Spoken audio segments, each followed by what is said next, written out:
He was stacking charges and rearranging things just to make it fit a case. Make the case is nonsense. It's a perversion of justice. To make him a convict, a convicted felon. It affects his candidacy if he's a convicted felon. It's a travesty of justice, a mockery of justice.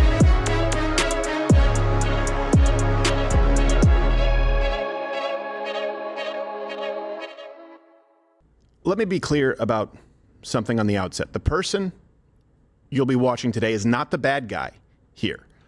Unwitting whistleblower? Yeah. Nicholas Biasi is the Chief of Public Affairs for the Department of Justice's Southern District of New York. Something you may be familiar with, and the most prominent federal trial court in America.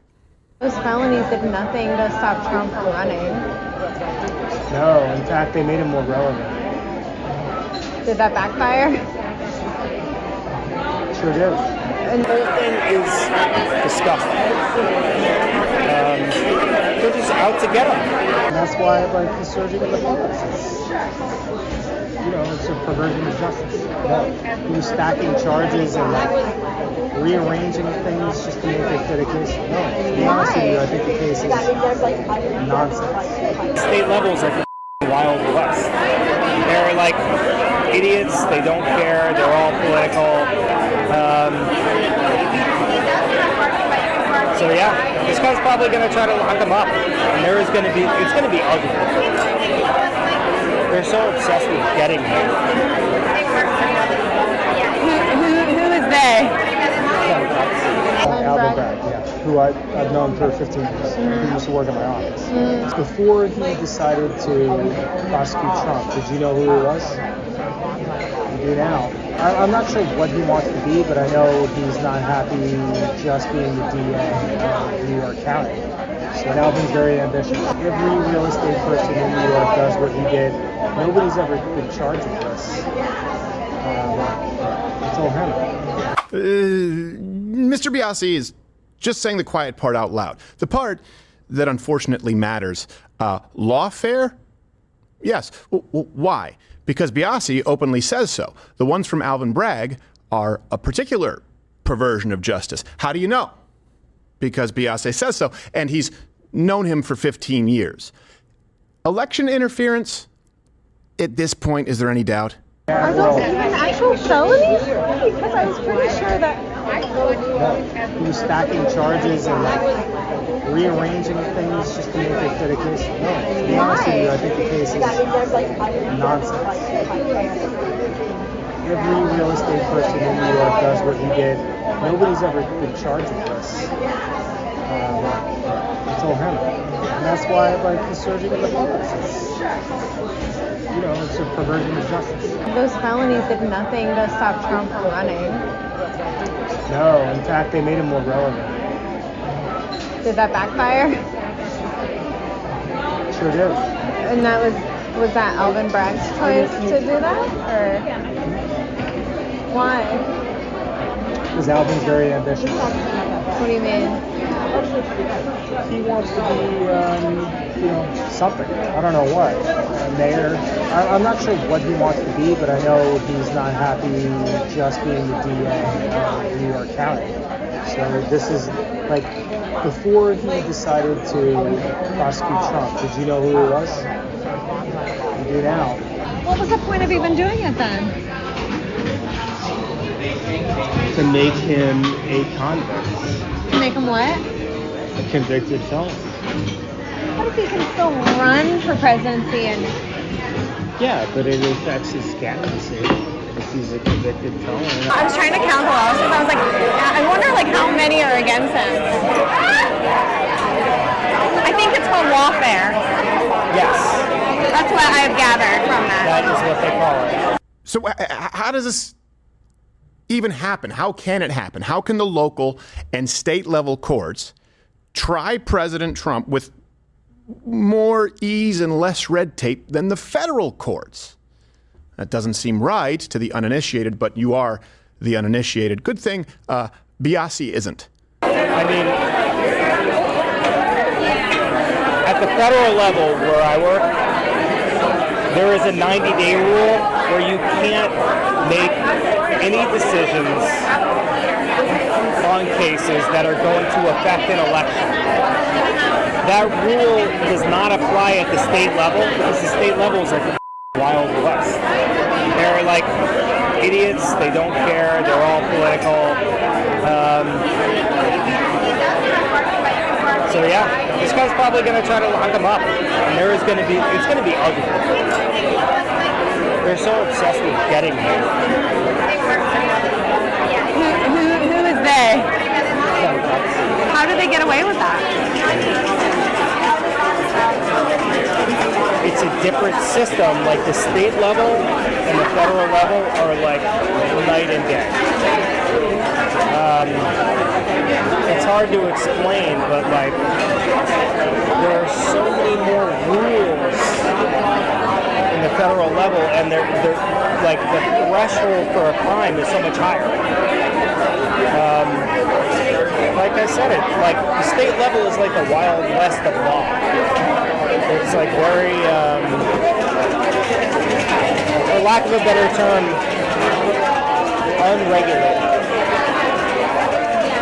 Less checks and balances. And I know what you're thinking. I thought it too. Well, you're talking about one case or two or 19. Hey, if it's local, you break the rules, you pay the piper, or even if you don't, if you're President Trump, pay the piper. But there are other cases in the country. There are a lot of them.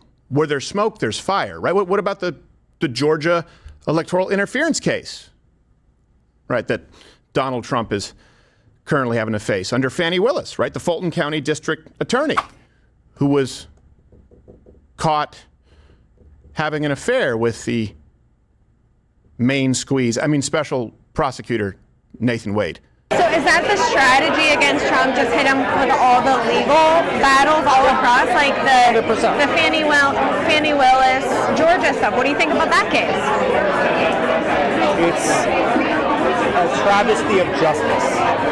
To put it mildly, it's a mockery of justice. She is a joke.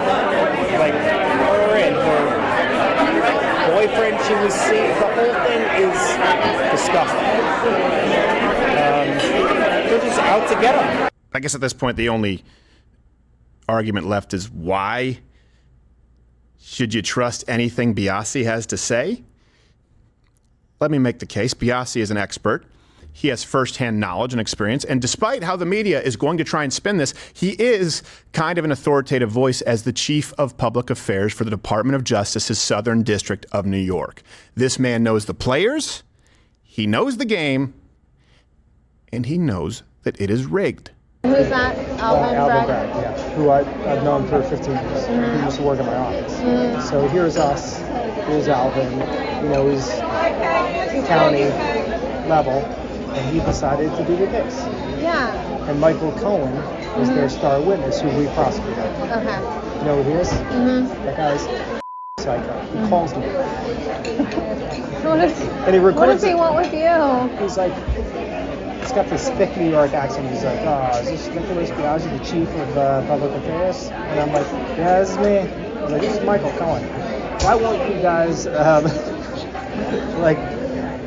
vacate my conviction? And I'm like, I can't really, I'm not authorized to speak to victims or defendants. Which I thought was a pretty good answer, not knowing who was calling. And he was like, well, who can he speak to? And I was like, the media. And he goes, I have one of the biggest podcasts in New York. But I kind of didn't believe him. Yeah. And I was like, well, you're still a defendant, and that precludes me from talking to you. Of course. I've known Alvin for 15 years. Like, how well do you know him? I used to work with him for 10 years. You guys had dinner together and hung out? No, we weren't best friends. Okay. But I mean, like, if I see him, we know each other really well, but like, do I respect what he's doing? No. Is he a nice guy? What about like the other people you work with? Do they know it's all a political perversion? Yeah. Of course. All Trump stuff? Yeah. Well, we deferred on all this stuff. What do you mean? We investigated decided that, for one thing, there is precedent that you can't indict a sitting president. You cannot. You cannot. Okay. There is an Office of Legal Affairs rule that you cannot indict a sitting president. It's just too disruptive to the country. So we didn't. But the DA did. Again, it's important to remember that Biasi is not the bad guy here. I know you're probably mad. Lawfare is a thing. And it's not only happened to Donald Trump, it's happened to many of you watching or listening right now. Some of you don't even know it yet. You don't live in a free country simply because you have laws.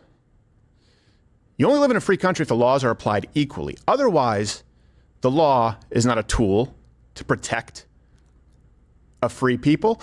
It's used as a weapon to bludgeon the people who perhaps think wrongly. What is the media going to say here? And it's a good thing that this is part of an ongoing series every single week between now and election night, November 2024. This is Mug Club Undercover, the stealing of a nation. There's more to come, but I still expect them to play the same cards. This person's not authoritative. He is. He's speaking out of turn. He's not. He has no firsthand knowledge. He does.